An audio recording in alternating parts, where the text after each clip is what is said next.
Thanks for staying on LN 24/7. This is Politics Now. I am Mono Balagogo, reaching you live from the Federal Capital Territory, Abuja. Tonight we've got quite a show for you. We're going to be talking about the cost of living crisis under Tinubu administration, which is a burning topic for the past 2 weeks, given the recent strike protests across the states from Niger, Lagos, Osun recently. But here's a rundown of some of our talking points. We look at wave of protests as Nigerians lament and organize Labour's nationwide strike plan and the impact of price control judgment. How impactful will that be? All right, and joining the conversation later on is going to be Abraham Agbo, who is a public affairs analyst. And later on the show today, we'll talk about Kogi governance, looking at the agenda for Ododo's administration. We'll talk of the recycling of his old cabinet and, of course, the state government's response to allegations of corruption against Governor Yaya Bello. Those are some of our talking points. And, of course, joining us later on the show tonight is Michael Toluhi, who will be joining us from the United Kingdom. And he's going to be helping us get some perspectives of what is expected of this new administration. All right, we'll go straight into the conversation, but we've got to establish the conversation. And of course, we begin with President Bola Ahmed Tinubu, who says his administration is revolutionizing agriculture to make Nigeria self-sufficient in food production and a net exporter of agricultural products.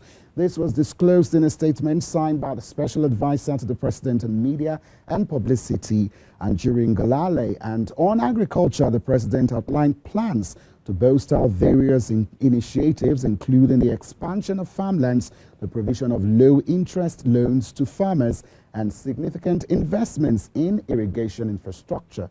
Let's have a listen to this soundbite. We noticed some problem with hunger. When you see the war in Ukraine, in many other places, you can't easily grow food, my mind. We will be able to feed ourselves. We are going to cultivate more farmlands. We are going to equip farmers with low interest or no interest loans. We are going to bring tractors into this economy. We are going to invest in irrigations for this country. Nigeria will become net exporters of food.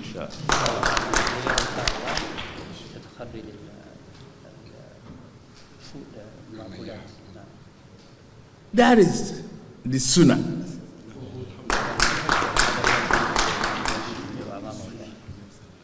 And that is where I grew up to understand it.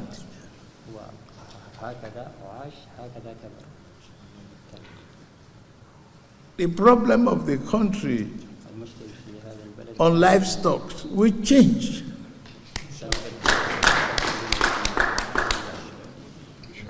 We will change that. Nigeria will live in harmony and become economically viable, buoyant, and happy with production of milk, production of animal husbandry, production of veterinary jobs, and all of that. That is my own concern.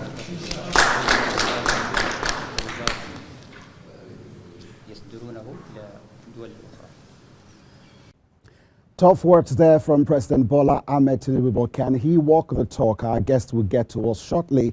But before we bring in our guest, President Bola Ahmed Tinubu also directed the immediate release of 42,000 metric tons of grains as the Rice Millers Association of Nigeria pledges to release 60,000 metric tons of rice to address the soaring cost of food items. Let's take a listen to what the Minister of Information and National Orientation, Mohammed Idris, had to say about this.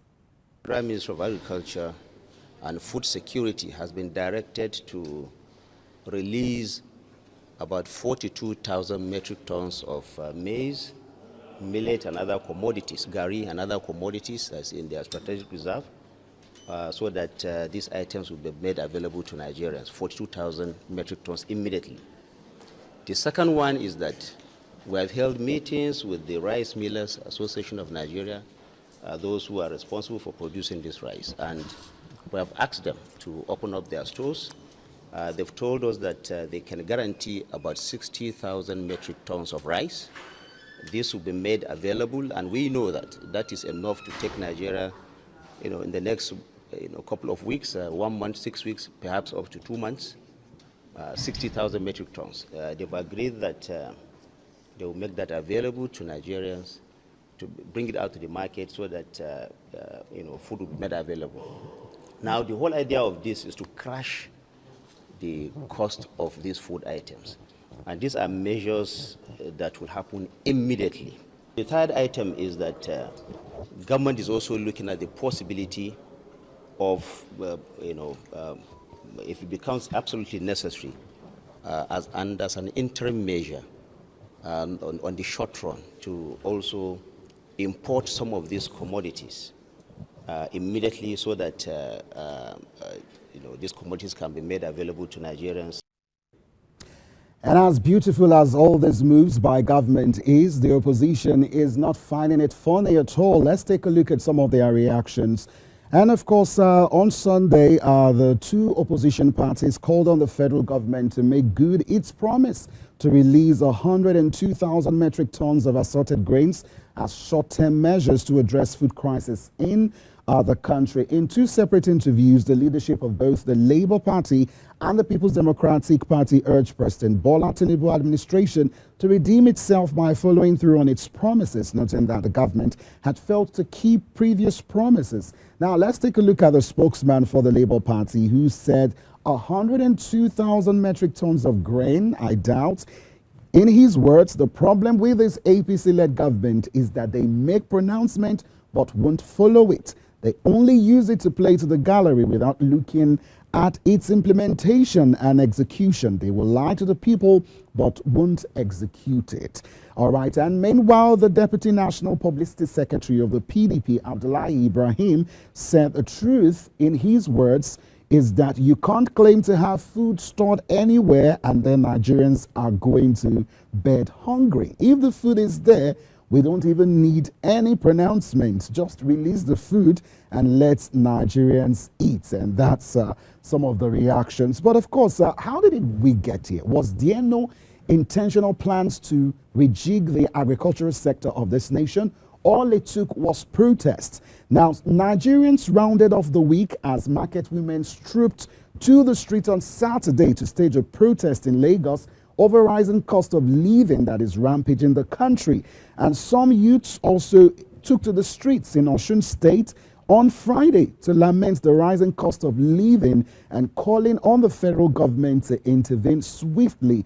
And the protesters said the hardship had become unbearable and told President Bola Ahmed Tinubu to address the dwindling economy and changing unfavorable policies amidst the naira depreciation. You will recall that protests broke out in Minna state capital and Kano metropolis on Monday as residents took to the streets to demand an end to soaring cost of living in the country. Well, let's just get straight to the conversation. Joining us now is Abraham Agbo, public affairs analyst. Thanks for being with us on the show. Thank you. All right, good to have you on the show, Agbo. Now, are the policies that have been adopted by this administration are solely responsible for the current state of the economy? I mean, you just heard what the federal government said via the minister and also President Tinubu himself. And they've ordered the distribution of grains and other items to cushion the effect of the economic crisis that's bedeviling Nigerians. But citizens are still grappling now with these high prices. What are your reactions to some of the initiatives that government is doing to, bring about an instant relief for Nigerians? Anyway, it's worth pointing out that this is just the beginning, so to speak. We are bound to see more protests in the country. But I'll have to give it to the government for this temporary measure, so to speak, but it won't last. It won't last in the sense that the government actually got it very wrong right from the very beginning without putting the necessary things in place to cushion the effect of what we are experiencing now. And I don't think that we are going to be out of this soon. You know, that pronouncement of subsidy is gone.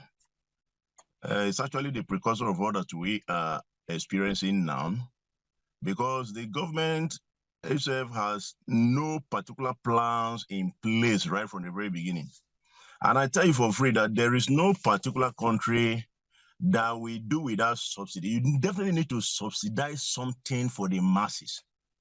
As we speak, I have a mild feeling that fuel may even go up to 1,000 before the year runs out, because nothing is in place to actually ameliorate what is on ground at the moment. And whether we like it or not, everybody is feeling the heat, including the government.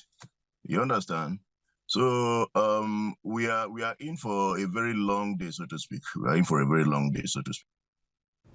Now, let's still talk about some other measures put in place by governments, like we had the palliatives, but a key major problem with that initiative was the failure on the part of government to monitor the implementation process and also to, counter states who were not fulfilling their own end of the bargain by ensuring that people got some of these palliatives. Why did you think government failed in this particular endeavor? Monitoring and evaluation is very key in every organization. But if an organization surrounds itself with capable individuals that are sincere, the level of monitoring will not definitely be something that we should be crying over, because we have individuals that are sincere to the responsibilities. When they are given the responsibility to champion and they carry it to the letter, definitely you will see the impact. But most often, this is a country whereby individuals will be brought on board to champion a cause, and you need to follow them closely to make sure that the right thing is done. And in the actual sense, it's not even supposed to be. Because if you have the right individual for the job will definitely be done. It's quite unfortunate that we lack men and women of integrity in this country. And most of the things you hear them talking about is just lip service. Nothing just happened, nothing. It's really quite pathetic. Now let's get to the president's directive to distribute grains and also talks of revolutionizing agriculture to make Nigeria self-sufficient in food production and a net exporter of agricultural products.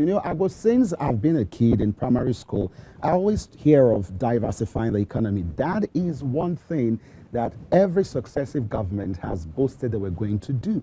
Why is it coming at the time where people are protesting increase in food prices? Was there no clear-cut plan about how this was going to be done prior till this time? What are your thoughts on this? And will this even see the light of the day? It's all semantics intended, so to speak. Revolutionizing agriculture. We've been hearing this for ages. This is not the first time. And for any government that is sincere, if the government needs to really move forward or carry the country forward, the agriculture is a very key aspect that the government should look into. And like you pointed out, this is not just this particular government saying it, it's been on board and it's all lip service. Now, the level we are, even in the country at the moment, first thing first, there is no way we will talk about revolutionizing agriculture without taking into consideration security. Very soon the rain will come, and then farming, agricultural activities generally we kickstart when it comes to crops. I know there are some other individuals that are into rearing of animals, and that is animal husbandry and the rest of it. But these individuals are also crying seriously because of the high cost of maintaining and sustaining this particular aspect of agriculture. If the government is sincere enough, this is the right time that we should holistically turn to agriculture in this country and get somebody that is capable of moving that agricultural sector forward. You know, gone were the days of is it Adeosun, that's a former minister of agriculture. You know, we need vibrant individuals to be brought on board to let us, chart a new positive way forward if we are really serious. But like I said, security must be tackled because even the farmers, they are scared of even going to the farm to do their. In fact, what we are seeing now, the triple effect of what we are feeling and will be fed around October, November before the year runs out. Because we are practically living on what was, put out right from last year's farming activities. And this year, God help us. Now, let's talk about the federal allocations all across the country. We saw how governors and even the president himself, skyrocketed their budgets and all of that. Is there any hope that this will play a big role in making lives easier for Nigerians come 2024? Recall the Central Bank of Governor, was projecting, I think, inflation rates going down to 21.4%. What's the magic that's going to happen? And are we hopeful that things are going to get better? If we talk about hope, definitely, hope is one thing that we all definitely have and is inexhaustible. There is hope, but practically speaking, it's not about the budget presentation because we've had wonderful budget presentations in this country in the past. All we need is for the right individuals to be at the helm of affairs and for the right things to be done. And like I said, the level we are now, there is definitely nothing that can happen to us negatively further than this. We have been pushed to the wall to the point that it's going to get across to everybody. And the masses will not fold their hands and look at things going the way they are going at the moment. So the government will be forced along the line to turn around the situations positively. So we have hope. There is hope.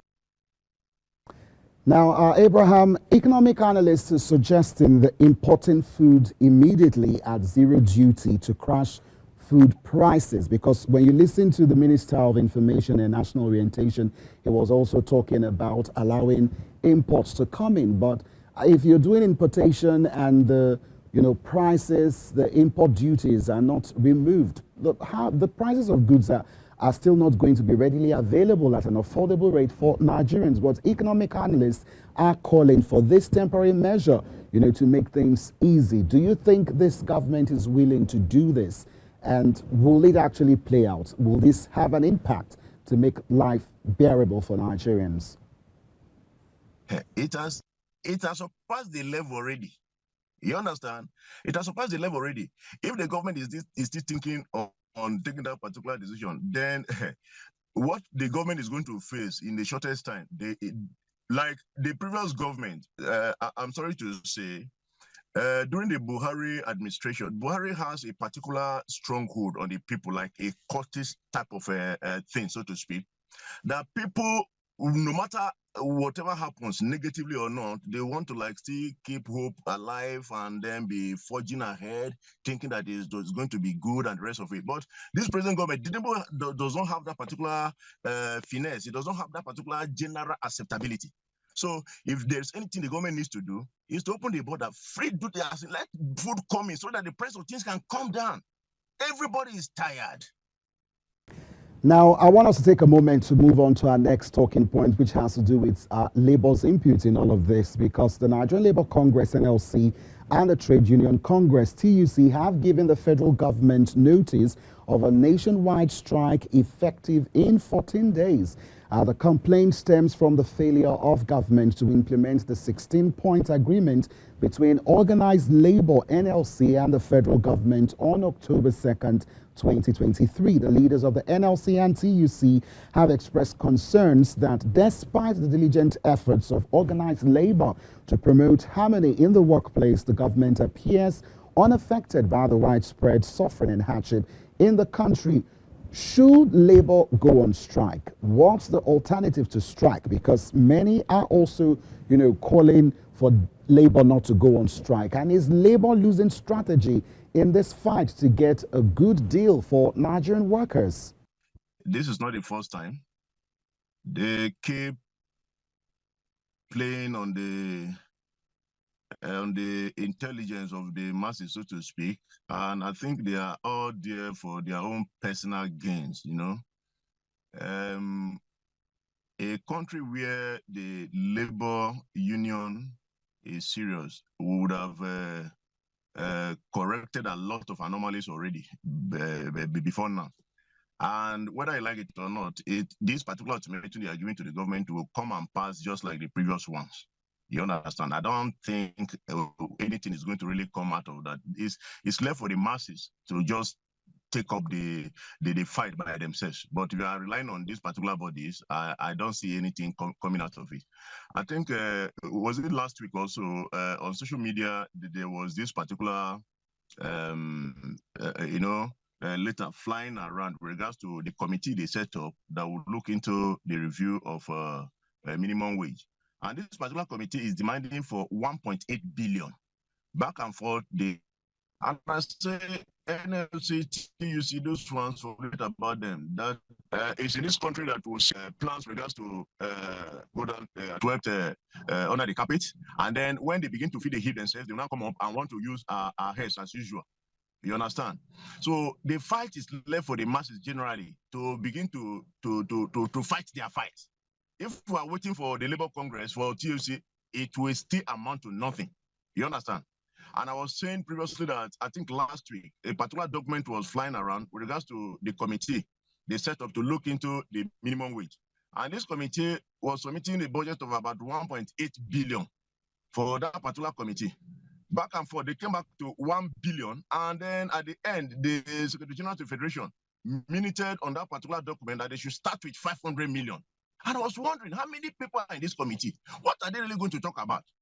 We are still joking in this country, honestly. You know, funny enough, the government said they are going to remove opposition forces in the civil services who are acting as whistleblowers, you know, leaking information. So when you mentioned that, I just recalled the statement that was made by the presidency that they're going to uproot opposition within the system, you know, for that information to leak. Now, when you look at the breakdown of the budget of the 10th National Assembly and all the billions that government is spending, you know, budgets put out a breakdown of the budget, but we don't have it right now.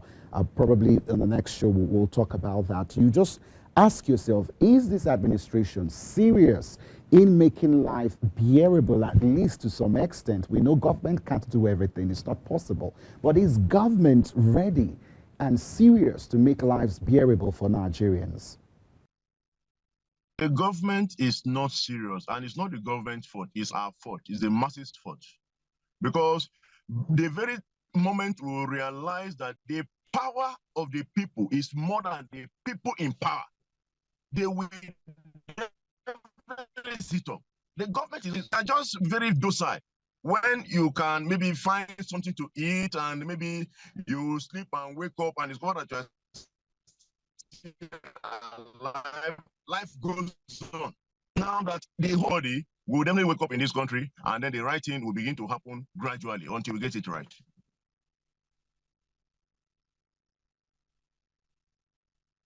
Move on to our next. Sorry. All right, let's move on to our next talking point. On Wednesday, Justice Ambrose Louis Alagua of the Federal High Court in Lagos ordered the federal government to fix the prices of milk, flour, salt, sugar, bicycles, motorcycles, and motor spare parts. And this looks like a judicial attempt to addressing the biting inflation and harsh economic climate that we are in Nigeria due to Naira devaluation. Do you think government will heed to these order from the court? Will it have any impact at all? I was saying that that particular idea is very laughable and is dead on arrival, whether we like it or not. This is the democracy era. Something that has been tried in the military era, they didn't really work out. And come to think of it, for somebody who is in business, a business that the person is piloting and directing by himself, The government now will now come to see how now the government will regulate the prices of things. I mean, is that person working for government? Is it a government business? It doesn't really make sense at all. They know what to do if they're really serious. Instead of looking at people that are trying to survive, as in legally. You cannot come and clamp down on individuals and tell them what to do when it comes to driving their businesses.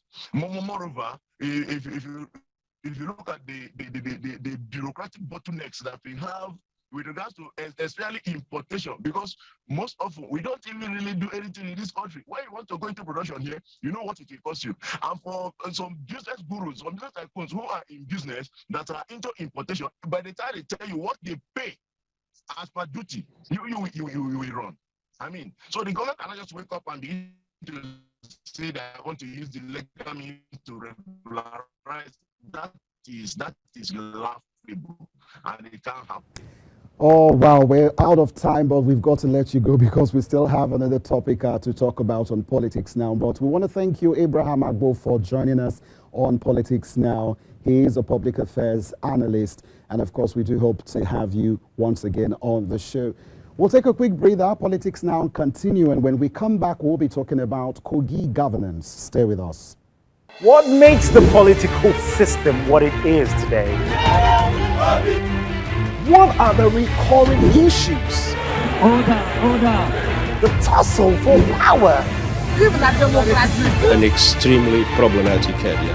The tension. The instability of the system. Join Ellen 24/7 as we take you inside the local and international political arena in the world of politics. Apologize for saying that I was corrupt. I'm not here to call out his lies. Everybody knows he's a liar. Watch Politics Now on Ellen 24/7. Don't miss Politics Now on LN 24/7.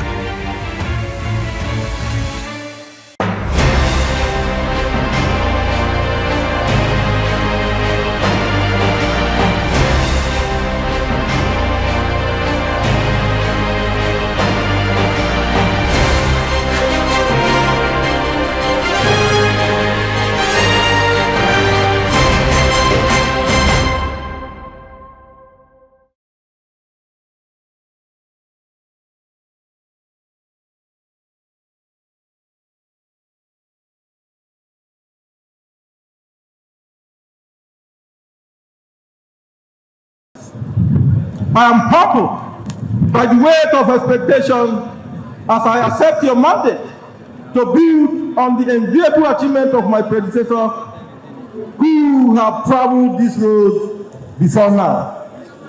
I thank His Excellency Governor Yahaya Bello, the father of modern Kogi State, for his unprecedented life-changing achievement in virtually all sectors of the economy, which have now formed the solid foundation for us to build on.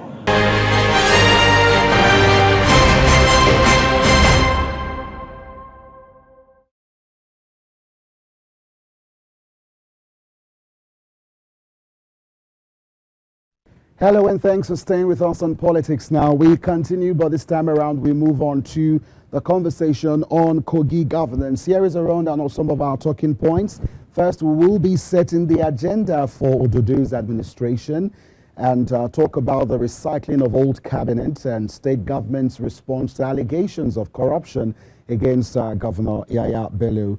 And of course, Usman Ododo was sworn in as the 5th civilian governor of the state at the inauguration. Ododo promised that the state under his administration will be made a hub for economic growth in line with Tinubu's economic policies. The governor assured that he will work to meet with the yearnings and aspirations of the people as the era of politics of bitterness is over.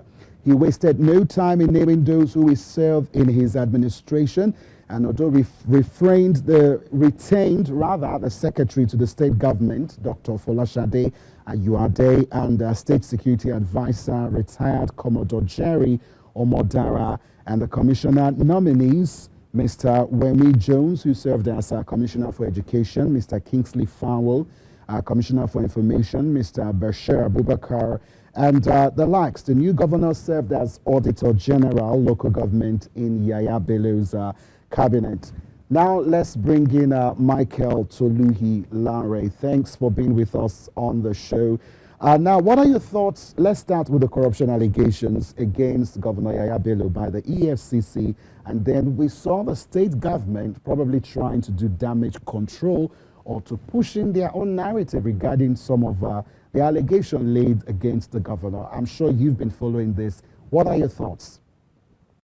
It is funny that we have found ourselves in this political quagmire in Kogi and in Nigeria as a whole. And it is quite pathetic. Like severally had been here when we talked about Kogi, and I'll tell you how things have gone and how things were not well done. The Nigerian youths and the minority in Kogi State had a golden opportunity in having someone from the minority, not just someone from the minority tribe, but a young person that celebrated his 41st birthday in office as the governor. And what did he do? He messed the whole thing up. He bastardized the whole thing. He did all sorts of things, tagged himself White Lion. You came into a state where you could have brought change, brought something good to the people, something to be proud about. But he was all about the nomenclature of being a White Lion because he thought in his head he was in a jungle. So a man that thought he's in a jungle, that wants to be the king of the jungle, he would definitely want to lead as if he was in a jungle. And that is why all the things that happened in Kogi happened, from human rights violation to reckless leadership to lack of decorum in every facet of governance. And I wasn't surprised when the charges of 80 billion naira and all that came up. So I wasn't, in a way, I wasn't surprised. And so it's pathetic to say the least, but we hope things are well done. And when I saw the response from the Commissioner of Information, I wish he's here so we can now draw on this. Panwo is meant to be an evangelist, but it's pathetic.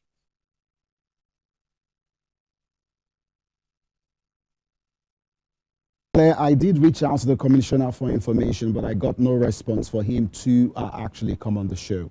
I just wanted to state that. Look, I'm calling him out openly now. He's that arrogant. He won't. He's arrogant and being cowardice. He won't. I'm not surprised he's not, because he talks from both sides of the mouth. It's pathetic. It's pathetic that I'm saying. It's pathetic that we have a man that had himself a man of God, an evangelist, and he lies without decorum. He talks without fear or favor. Look, the best he can get another 8 years with this government, 16 years. He's not going to be in government forever, to let him continue to lie. Because it's surprising when I saw it when he says dated back to 2015. Is he not ashamed of himself for the past 8 years they've been in power, or they were in power for 8 years? And why didn't they probe the activities of the post 2015? Because they came to power in 2016. So if they dated something to a year after your office, before pro your office or pre your office era, or pre your era in office, so why didn't they probe it? Silence is a crime in an unjust society. So if there was something in 2015 and they were there for 8 years and they did not say anything, it's either they are part of it or he's trying to defend what is indefensible. So that's just what I'm going to say about Panwo's response, or what will I say, Panwo's gibberish that he put out, which is used for talking out stuff like that. I'm not surprised. I actually wish he's here so that we can talk and we can talk as look. I'm a Kogi, I'm an Okuma like him, so we can talk it out. It's so painful, but that is where we find ourselves. We find ourselves in the midst of charlatans, and so be it. Now, another key point I wanted us to talk about regarding Kogi State, of course, has to do with the recycling of some old cabinet members, some commissioners who served under Governor Yaya Bello, and they are back in this new administration. Is this an issue, and how does Ododo govern independently? We all saw what's happening in Rivers State and Rivers politics with Fubara and Governor Wike. Are we about to see something like that happen this time around in Kogi State?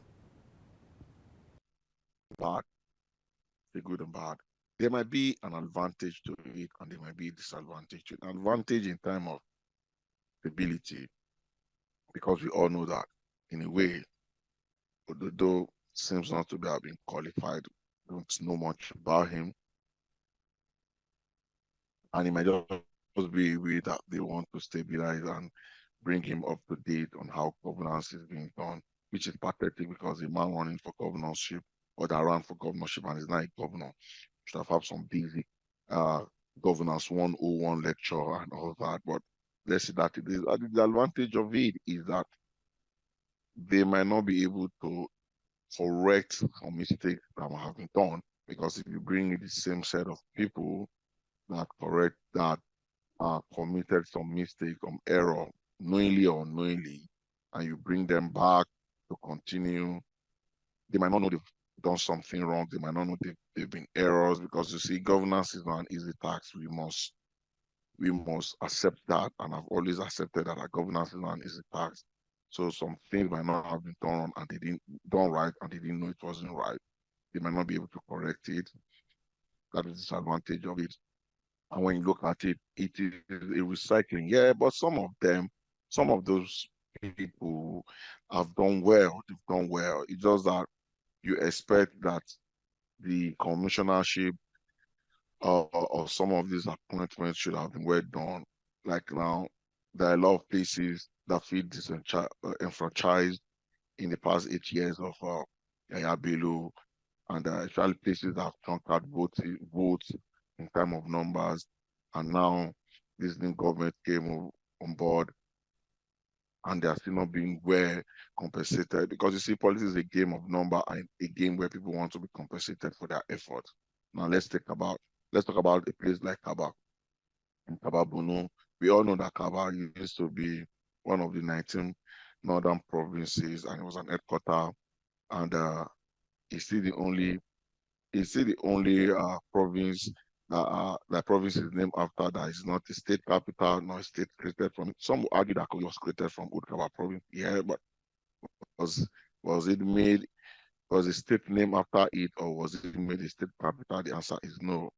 And now this is one of the highest voting block in the whole of Kogi State.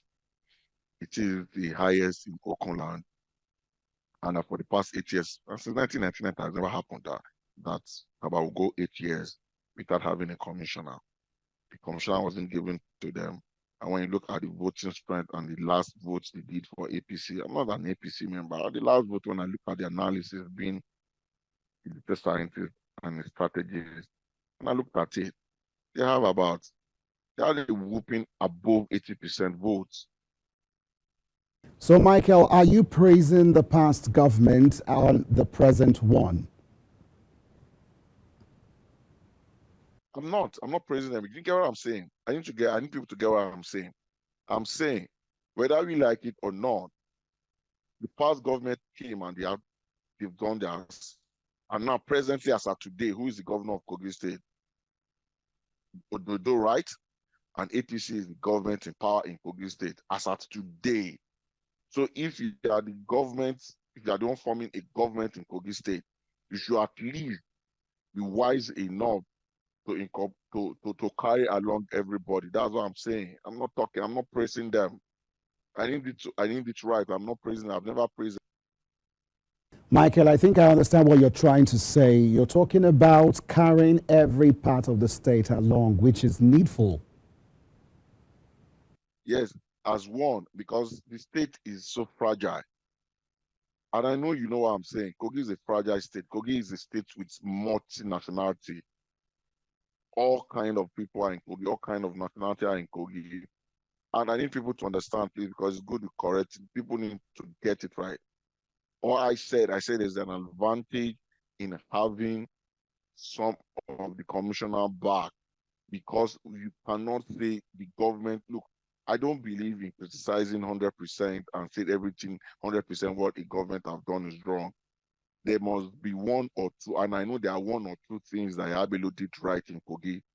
Yes, majority of the things he did, like 90% of the things he did were wrong and they were not worthwhile. But for the 10% that he did right, might be the reason why he decided to say, okay, he had given his commissioners to his new son, who's the son Ododo has actually gone, and he said the video is everywhere, and he said they should even respect the office of the former governor more than his office, which is pathetic. But he might just be for them to stable into to, to settle him in and to ease him into governance. That is the advantage of it. And the great disadvantage of it is that all the mistakes that the Yabelo's administration, Yabelo era has committed will be continued in this new government, because the same set of people that had sway in terms of elective positions, no, in terms of executive position, I see the one coming back. So the mistake they've made, they can't correct it because they don't know they even made the mistake, or they don't even know it is wrong, because you can't give what you don't have. I hope I'm clear now, my brother. Now, just to talk about some of those in his cabinet that you think have done well, who are they, and what were the the wrong things rather done in the previous administration, just to set the agenda for Ododo, who is coming in? Or probably there are a lot of things that you disagree with the former administration of Ayaya Bello. And what are those things that Ododo should take in mind? Because let's drop politics for a second and actually focus on governance, the people themselves. What do you think are some of the wrongs that Ododo can right? Okay, let me tell you, what happened in Rivers can happen in Kogi. Look, as in artists in Rivers, the man in Rivers, Ubara is known for his wit. He has idea. So Ododo dare not, and I put it to him, dare not look at Yabelo's face. How? On what qualification? What does he have? Does he even know what he's doing? Sorry to say, but does he? And the answer is no, he doesn't. So it's not going to happen. And now, when you say about things that happen, we can't take it we can't take it away that the Kogi educational policy was well done in a way. I could see some leadway in the Kogi educational policy. I saw the model schools. I saw the universities trying to decentralize the state universities. Just to cut in, the Commissioner for Education, Wemi Jones, I mean, he had a lot to do with the recruitment of teachers. I just wanted to add that. Yes, that's in the educational sector, they did well. Like I told you, I'm just trying to get it. So they did well. And now, when in terms of security, the Omodara template was in a way, because we all know how Kogi was before them. The Omodara template of security architecture was kind of good. Yeah, they had issues at the end of the day. They have some pocket of look, the security architecture was good. And one of the things that was badly done, like I told you, is one first having not to manage the finances of the state resources and the education and the local government, which Ododo was a champion of. They messed it up. We all know what happened. They will tell you that the percentage payment came before them, but how did they manage it? Do you understand what I'm saying? They messed it up in time of information dissemination. We saw how Fanwo goes about insulting people and talking, and he's back again, already doing it. This is the same. I won't be surprised that Fanwo tomorrow is going to send him and his boys and his cohort and his gang. They will not start calling the FCC name. You'll be surprised that they will be threatening to do some things to the FCC officer. So those are the kind of things. There are a lot of things that have not done well. There are a lot of things. There are a few things they did right, and a lot of things they've not done well. Look, you can't take away that in his funny way, Yabelo was able to make Lokoja look a bit like a state capital with his Ganaja flyover and all those. He tried in that aspect because Lokoja was not looking like even a local government it was not looking like a local government capital, not talk of a state capital. And you'll be surprised that was once a national, that was once the capital of the Federal Republic of Nigeria. So those are the kind of things. There were some little things they did well. Like I said, a lot of things they did wrong, and they will continue with this government because bringing someone like Fanwu in as Commissioner of Information is indeed insulting. Insulting to intelligent Kogi people. And Kogi people are full of intelligent people. That's what I'm telling you. There are a lot of things about that because you could see in his response to EFCC, he lacks decorum, he lacks professionalism, he lacks the ability to do all these things. And these are the things that look, image making matters. Your image makes look, no matter how fantastic your ideas are or how lofty your ideas are, if your image making and your branding is wrong, everything will look wrong. And that is what is already happening. Who are the one managing the governor? The people are managing it. There are some few people. See, the truth is, right, because Kogi is a home of intellectuals, that is why things have not gone down the drain. The intellectuals have come in to try and manage a bit, but you know the way these things are, my brother. If you don't have it, you don't have it. Power, like my brother, like I was saying, like I was talking about the place. If I were to do when I came into power, when I retain, I'm going to create. Okay, the governor has, okay, the past governor has given people he want. I will have created some offices. I will have created some commissionership or some ministry, or find a way to do it, or create a super special advisor office that will give a place like Kaba that have massive. Because the truth is, it's about population, it's about election, it's about having vote. Look, give them offices, and let your government look. The truth is, Odudu might not know what he's doing. Odudu might be confused about governance. But the truth is, no, nobody is smarter. Nobody is the smartest in the world. What you do as a smart person is gather smart people around you to be a champion. If I were him, I would look for good hands. From Kogi are intelligent people, male and female. Look for them, work with a team that will make me shine. First tenor that he is in, if he wants to get a second tenor, if anything can happen, and anything, look, because the truth is, Yahya Bello's first tenor was nothing to write home. His second tenor, to an extent, he tried to correct the mistake of his first tenor. He tried, give it to him, even though he thought he was in a jungle with his white lion in the mark lecture. But what we are saying is, if I were to do, I will gather intelligent people that will help me shape on good policies to talk out to Kogi people. Kogi does not, look, I won't lie to you. Kogi is a state that does not even really need the federal allocation to thrive and contend with states like Lagos and Rivers in terms of revenue generation. If you just have just one smart, intelligent, and rightful thinking person to lead the state. Now, let's talk about governance still. You talk of disenfranchised parts of the state, most especially your area, of course, which is still so much in sync with the people from the central part of the state. But we're looking at the eastern part of the state. Some of them feel disenfranchised. How does this government bring them together, to move the state forward? Thank you, my brother. That's what I'm telling you.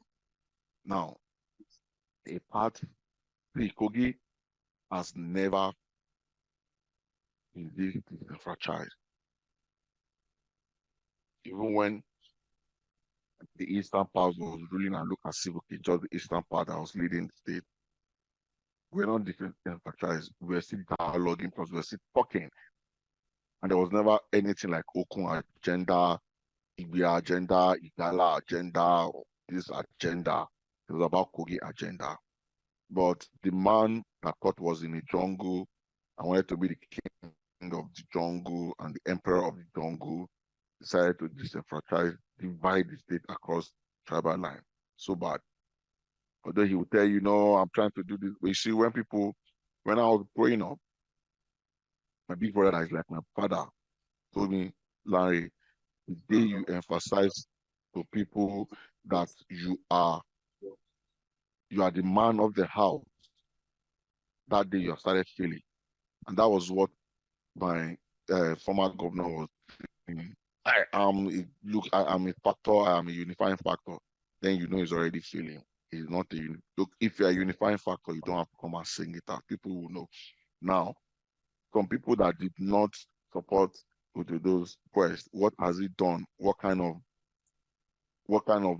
engagement have you engaged them? What kind of offices, what kind of political offices have you given them? Because when you look at this, he's giving people some.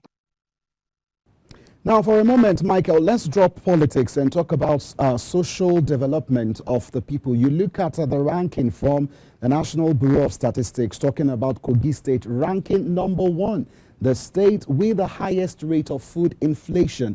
That's not so good when you look at the hunger crisis that's bedeviling the nation at the moment.